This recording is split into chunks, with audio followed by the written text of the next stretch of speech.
So, subsection B says, okay, so this is based on the recommendations, right? So I already spoke about A, that undertake any paid work, and then B, act in a way that is inconsistent with the office or expose themselves to any situation involving the risk of a conflict between their official responsibilities and private interests, or use their positions. Okay, so that's C. All right, so it does not make reference to the recommendations. So the recommendations, as it relates to the findings that come from the Section 89, is that the president has violated two of these, which, like I tried to explain, are under a headline that says conduct of cabinet members and deputy ministers. Under subsection 96, 2A and B. I've read them loud and clear. You can go and check them out yourself. So I don't know if it's going to hold any water. But I mean, of course, some of you have said a lot of things. People have said a lot of things on social media. You've said, how is it possible that the president could not? I mean, that's also in what Arthur Fraser has reported in his submissions, that how is it possible that the president never reported this to the subs?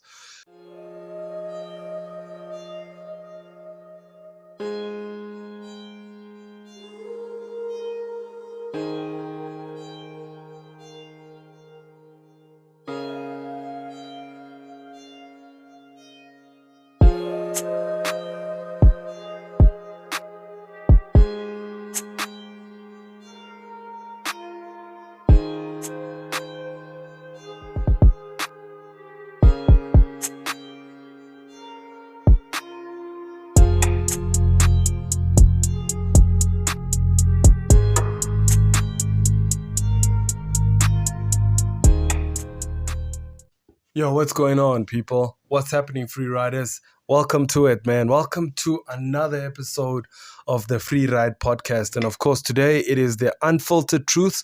I'm taking it easy today. Well, should I say I'm taking it easy? No, I'm not. I've actually been very sick. I've had flu. I don't know what the hell, but it's like I've been coughing nonstop.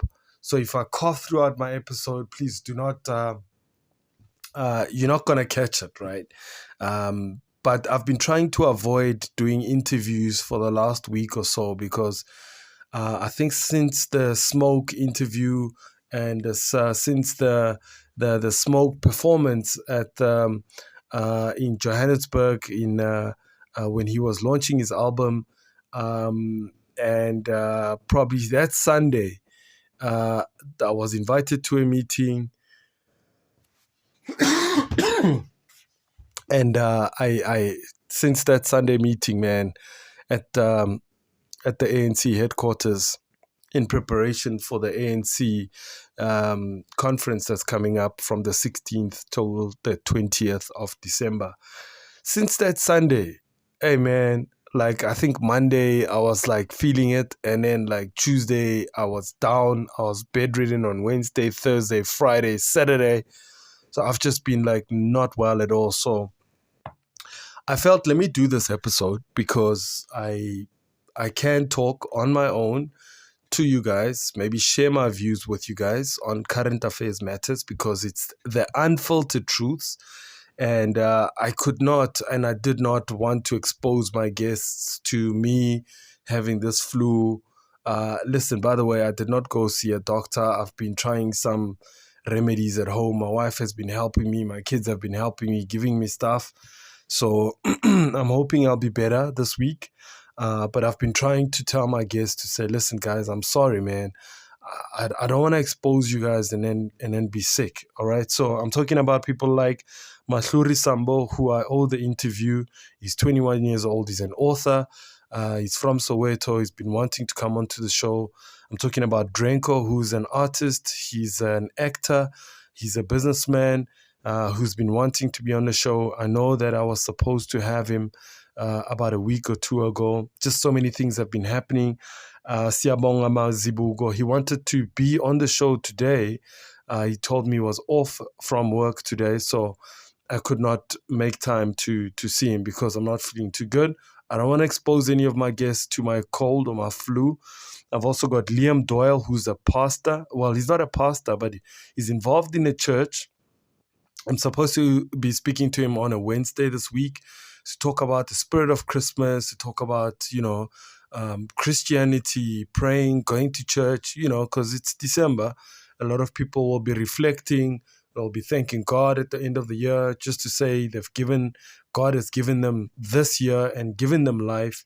And some will be going to church, so I was going to talk to him about the spirit of Christianity this time of the year. So I'm hoping that I'll be fine by the time I get to speak to him. Then it leaves me with a few weeks to go. And let me tell you, man, I've got the ANC conference coming up. I've been asked to come and attend to it and possibly do a couple of interviews with the leadership there. I could not attend the NEC meeting gatherings to do interviews there because that's some of the content I wanted to speak to as well. It's just so many demands, man, on the show. And unfortunately, I can't meet all of them.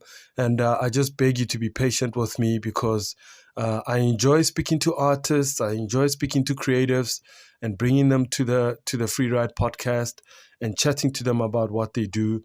And unfortunately, this time around, all eyes are on what's happening at Nasrec.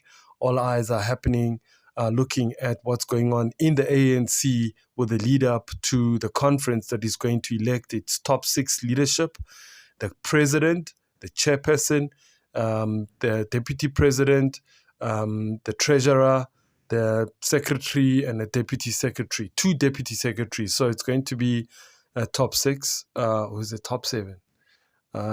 So all eyes are on the ANC. And as we know, as I record this, being a Monday, the ANC NEC is going to meet, and so much has happened in the last week, so I'm going to talk about it.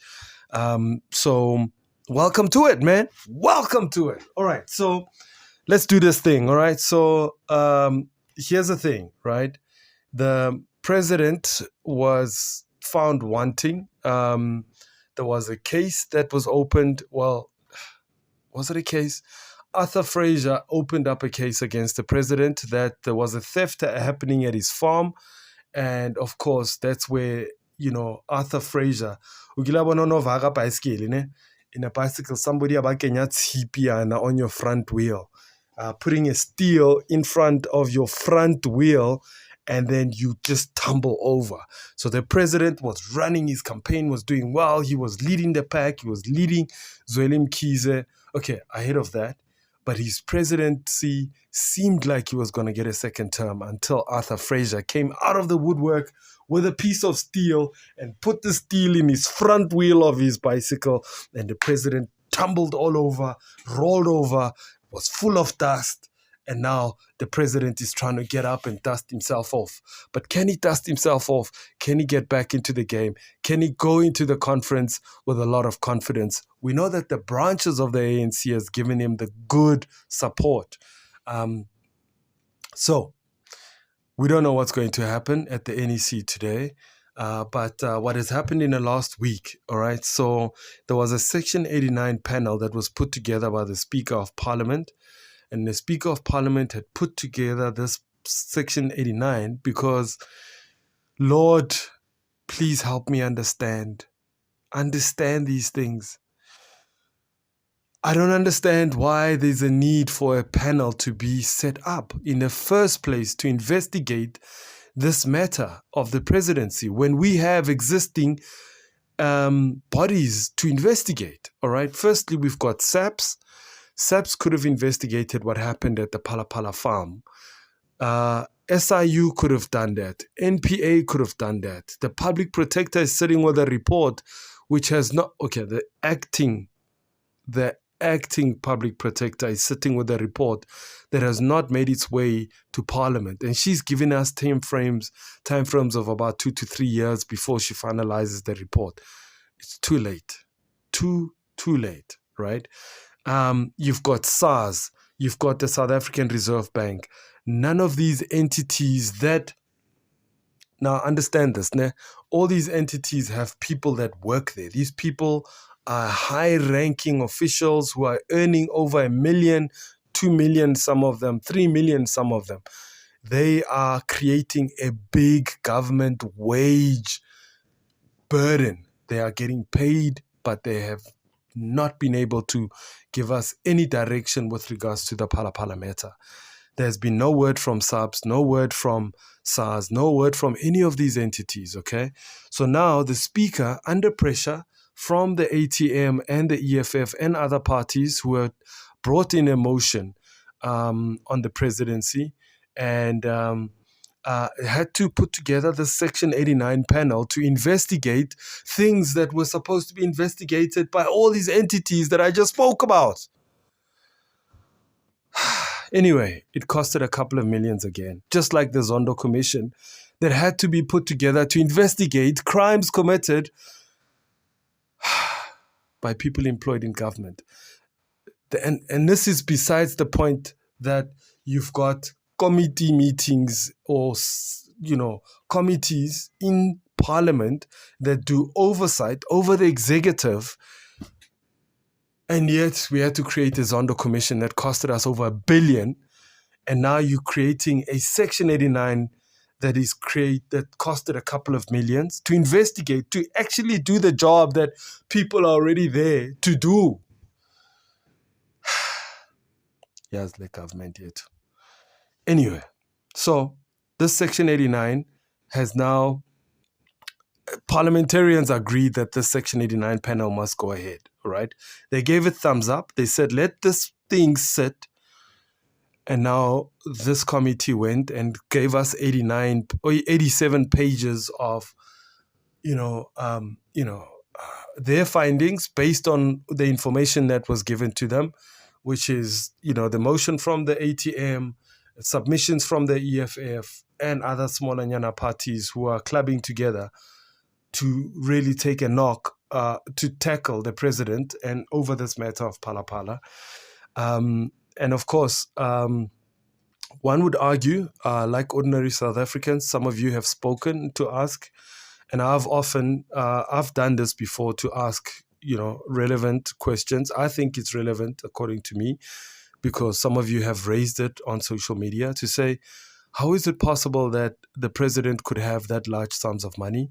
How much really was it? And did the president really come clean with the amount of money that was stolen or kept? Okay, maybe what was stolen, it was not clear, but what was kept and whether there were still mattresses, or we don't know if it was just one bedroom or maybe just in a sitting area where these couches were filled with money, or was it all the mattresses? Because they say that it was in a president's residence in the Phala farm.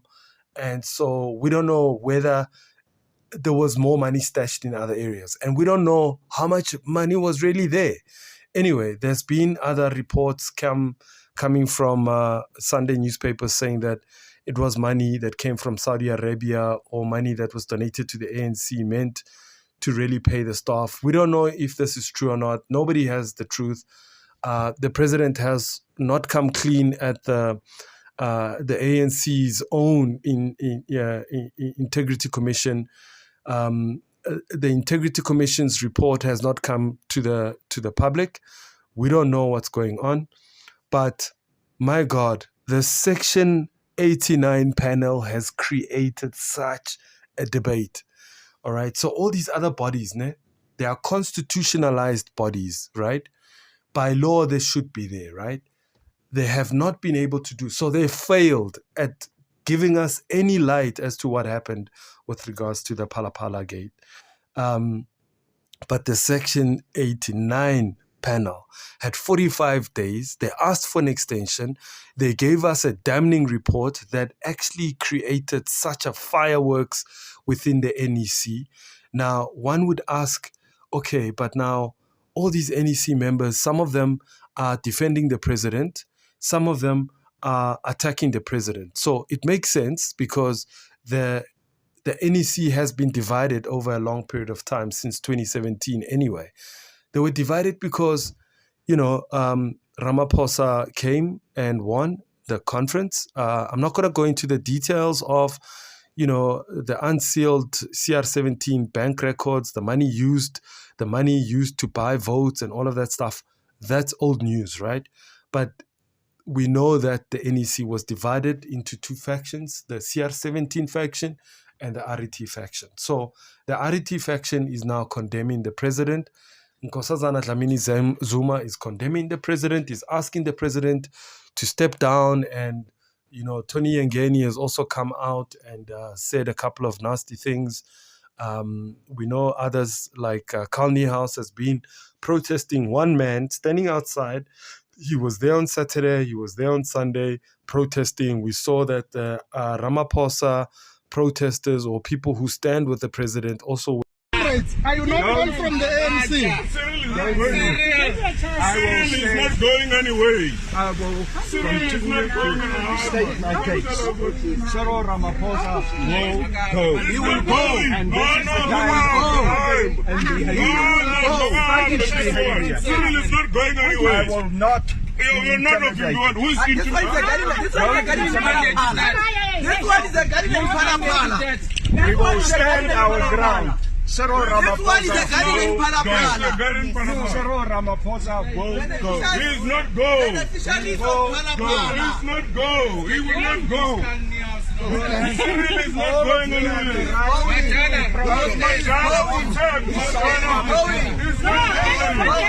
He is not going. He's not going. Come on. This comrade with the bars are taking too long. There's bars that are coming here. Bro, stop calling. He's not going anywhere. He's not going anywhere. He's not going anywhere. He's not going anywhere. Well, this is the kind of thuggery that we got to know from the Ramaphosa triumphalists. Look at this pathetic behavior. No preparedness to accept freedom of speech, trying to intimidate people. Went and actually interrogated and they were sort of wanted to interfere with Carl's constitutional rights to protest against the president. So it was not looking good. As somebody who loves the ANC, somebody whose family grew up in the ANC, somebody like you, most of our parents and our grandparents probably, most likely, loved the ANC, stood up for the ANC. It is just a painful sight to see what's going on, where our leaders who are in their 80s and 70s, who are almost retired, who are wealthy pensioners, are fighting over this mess and creating an even deeper division within the African National Congress. This divisions have gone into the ANC Youth League, who have also sort of taken sides as to whether they stand with the president or they are against the president on the matter of the Phala Farm Gate. That moment, that time, the country is burning, the country is unemployed, young people are without jobs, unemployment is rife, crime is so high. Women are being raped. We are in the middle of 16 days of activism against women and children, violence against women and children. None of these leaders are speaking about the glaring, real issues that affect us.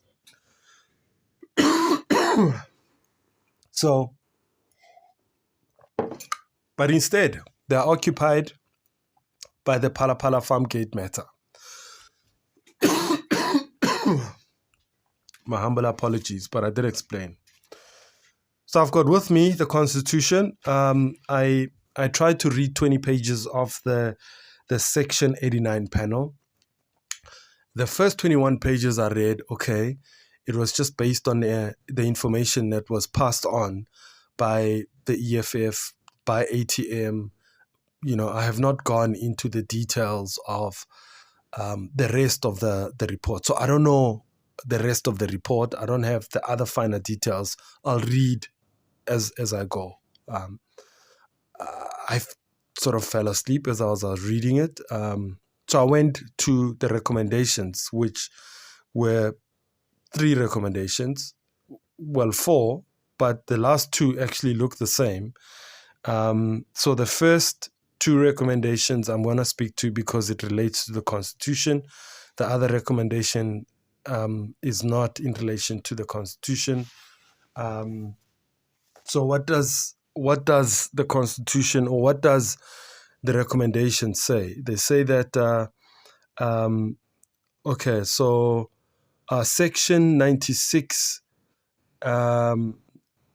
Section 96(2) A, which is one of the recommendations that the president has violated according to the Constitution, is that Section 96(2) says, so the actual title says conduct of cabinet members and deputy ministers, right?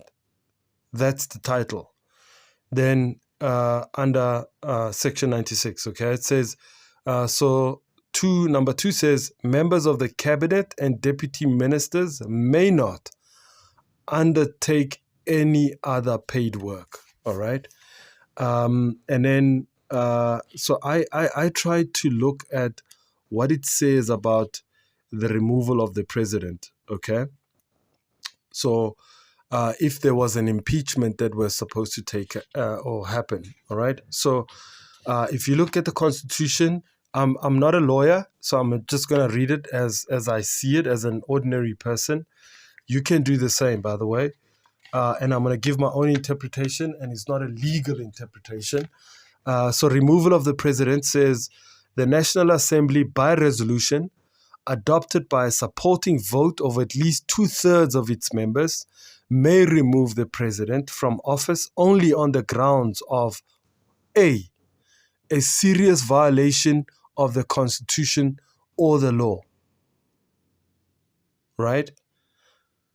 B, a serious misconduct, or C, inability to perform the functions of the office. Those are the 3 reasons why the president should be removed, right?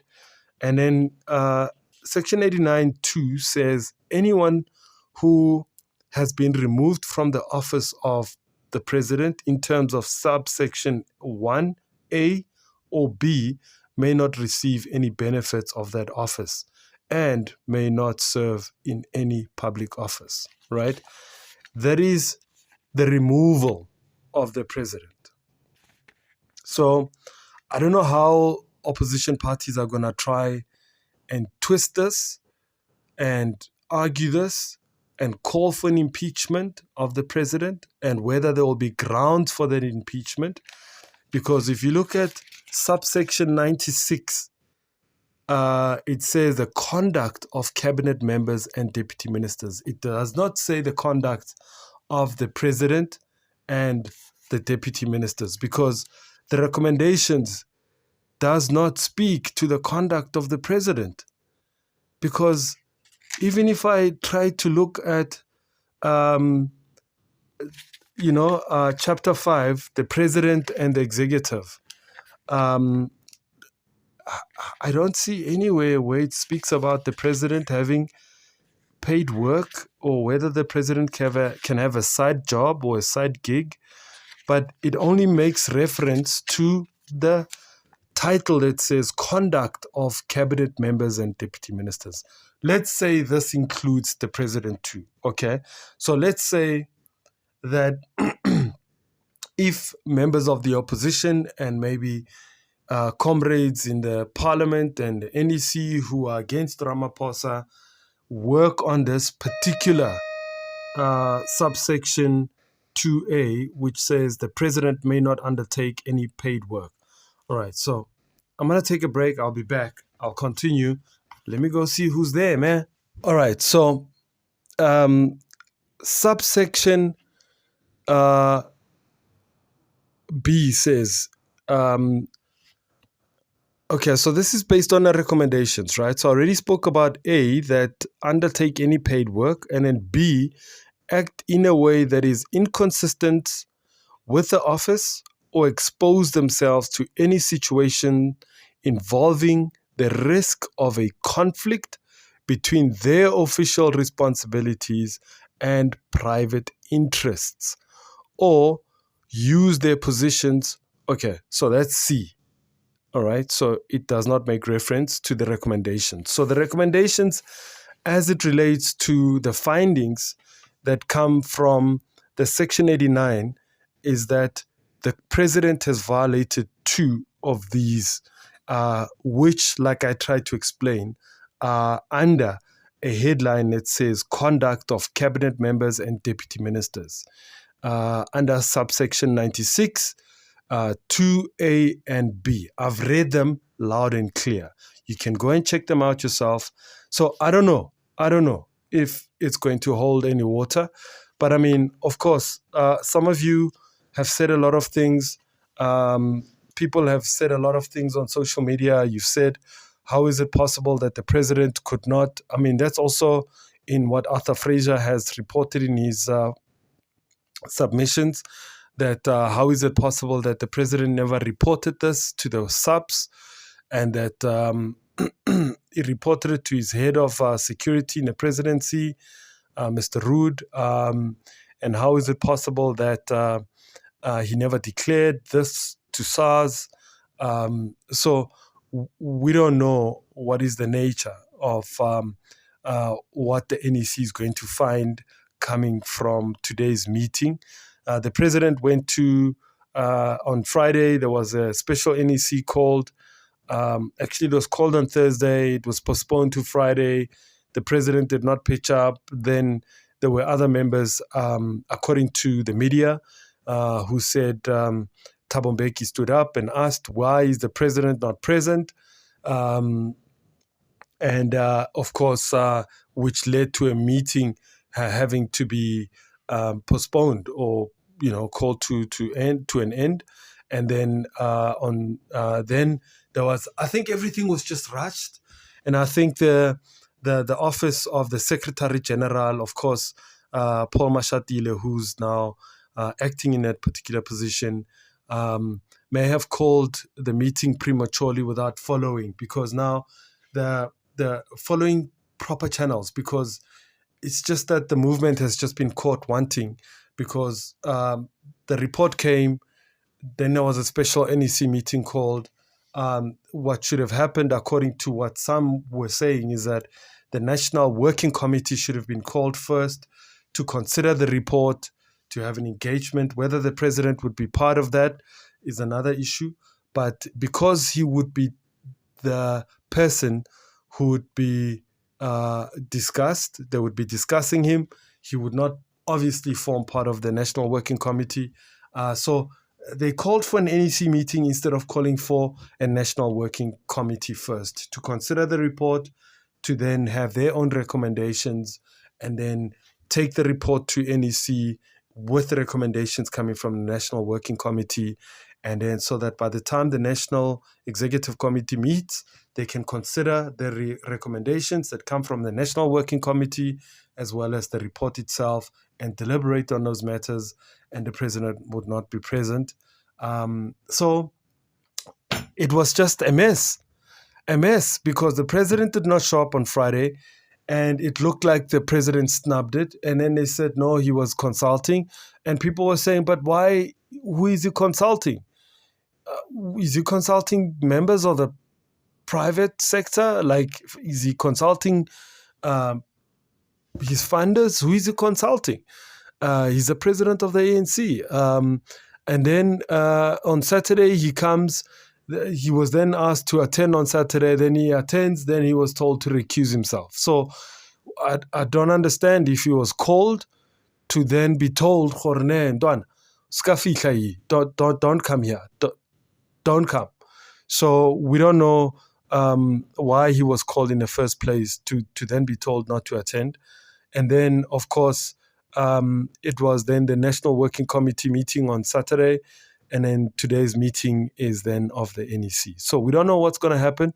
And then I saw something where a member of parliament, Ntate Matole Motsekga, who went on television to then say things like the ANC caucus is going to rubbish this report because it is badly written.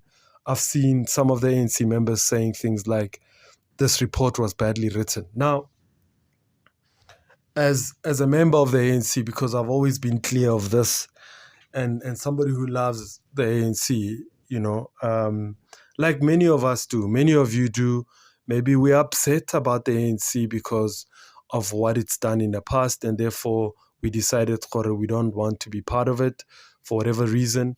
You've got your own reason. And if we didn't like or love the ANC, it would not be such a hot topic. We care about what happens in the ANC. That's why everybody's talking about it, okay? So we are a bit disappointed in how the members of the leadership within the NEC handled this matter and how some of them are speaking in this way. Those ones are saying this, those ones are saying this, and those ones are saying this. The poor national spokesperson, Pule Mabe, has been trying to say, comrades, can we speak in unison? Can we speak in, but he cannot control it. And the media as well, they go and speak to the RT factionalists and obviously hoping for a different view on this matter. And of course, the media is a winner at the end of the day because they've been able to sell newspapers, sell their news, create headlines, and the loser in this instance has been the ANC because now the messaging has been scattered everywhere. So, and our leadership, some of them are regional leaders, provincial leaders.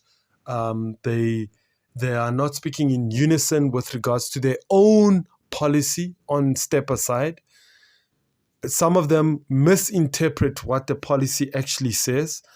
When you listen to how they try to break down what the step aside policy means and how it's been changed or added on, they are not speaking in unison of it. So one cannot get an understanding whether the ANC as a whole stands or agrees with its own 2017 conference resolution on step aside. We know that it's been modified according to those who are actually against it.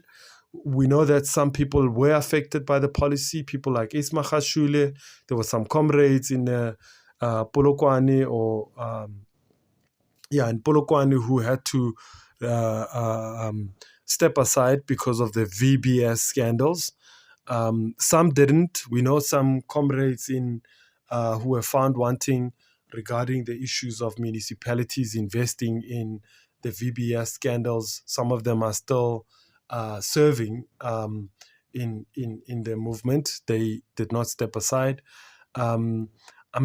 So it's not very clear where the ANC leadership stands with regards to the step aside. It depends on who you are asking and what faction they come from. All right. And then you also hear those who say the report is badly written by the Section 89 panel. And these are not legal pundits or legal experts. I'm not legal person, so I just think that because the retired judges and legal heads were put together to say, come up with this report, and these names were brought forward to Parliament, Parliament agreed for this panel to sit, and now all of a sudden, some members of the ANC are saying, no, but so-and-so lawyer comes from this faction. So-and-so, represented so-and-so. This particular legal person is biased on their views. So, it's just so sad. And like I said earlier, man, that time the country is plunged into poverty, plunged into unemployment, plunged into high crime rates. It's like young people have no faith in the systems. Young people have no faith in our elders.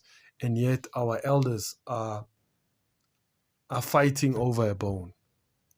So let's just wait and see what happens today. Let's wait and see how the NEC takes a resolution and how this resolutions are going to impact the caucus. And this is another thing. I think this is my last point. So imagine this, and this is the state of the African National Congress and political parties and the way they are structured, okay? I'm going to try and compare them to a PTY or a company, right? So a company, you have an executive or, a CEO with, the CFO and the directors whose roles are to run the actually company. And then you've got the board.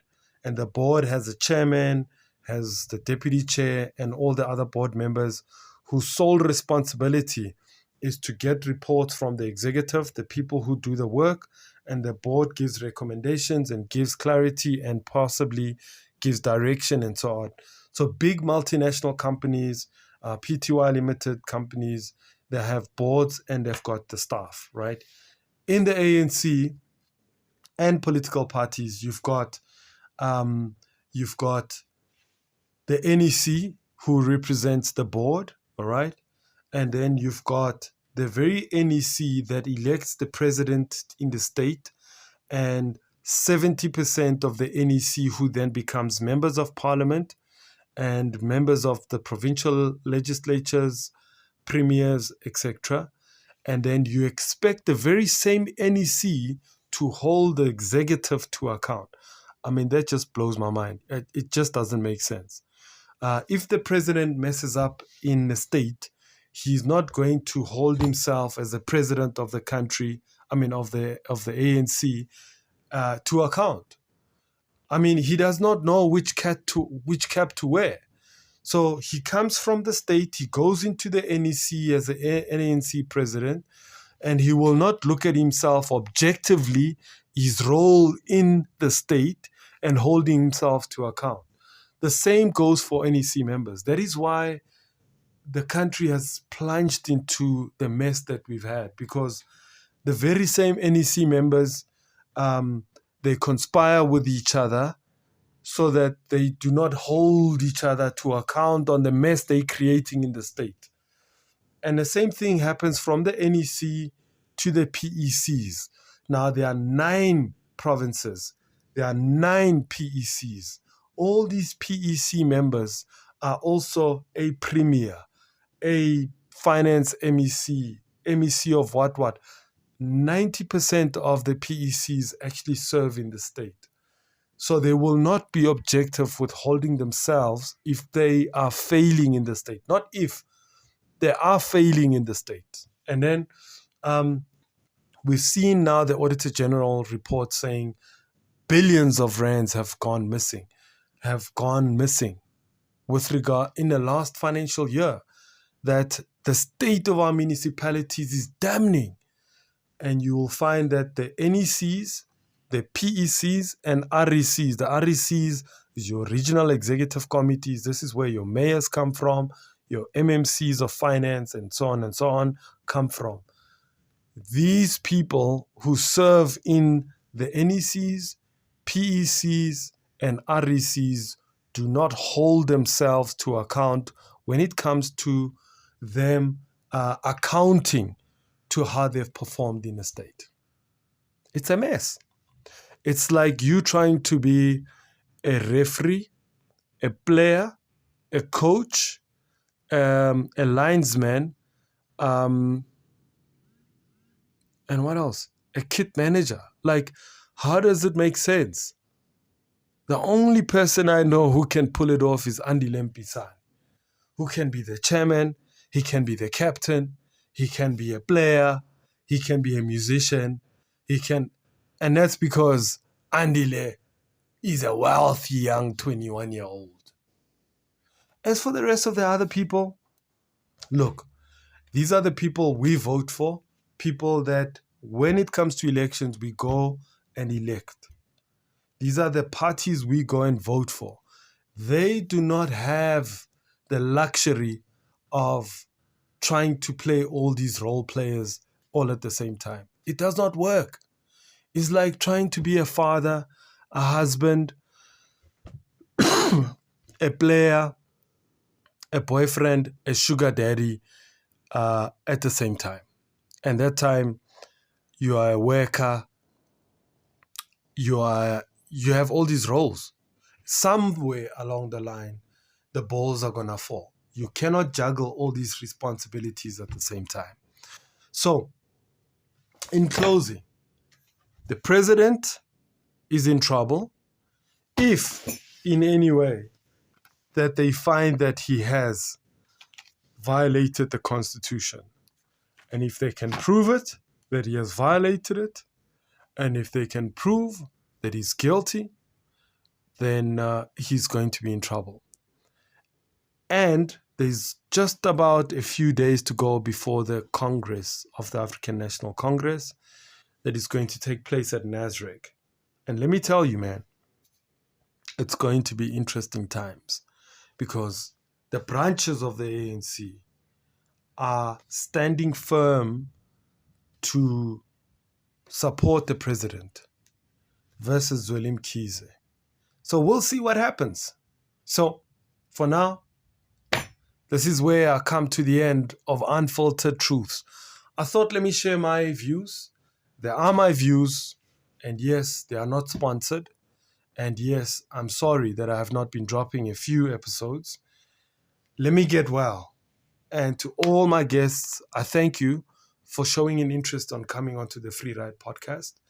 And please accept my apology as I've been trying to postpone some of these interviews. And I get December, things are kind of winding down. My kids are like very demanding. They want dad's attention.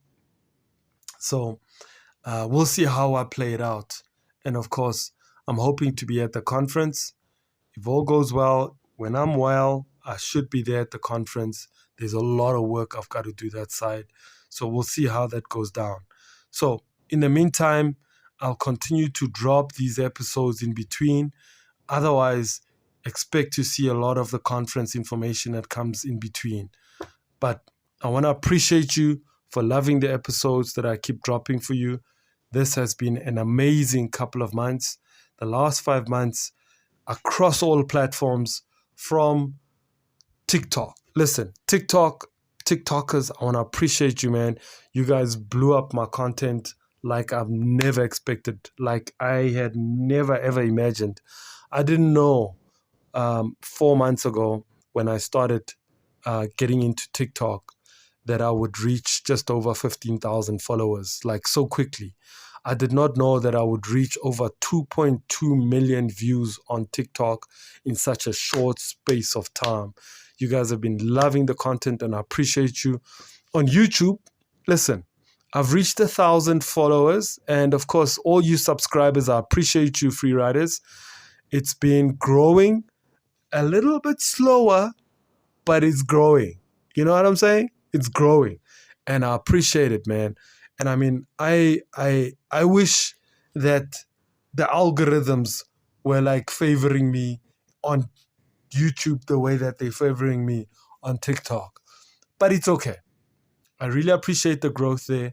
On Facebook, we've grown quite a lot, over 1,000 subscribers, likes and shares. On TikTok, on Twitter, we've grown a lot. On Instagram, we've grown quite a lot. So I really want to appreciate you guys on all these different platforms. So collectively, if I look at the numbers, we've reached just close to about 2.6, 2.7 million views across all platforms on short form and long form video, right?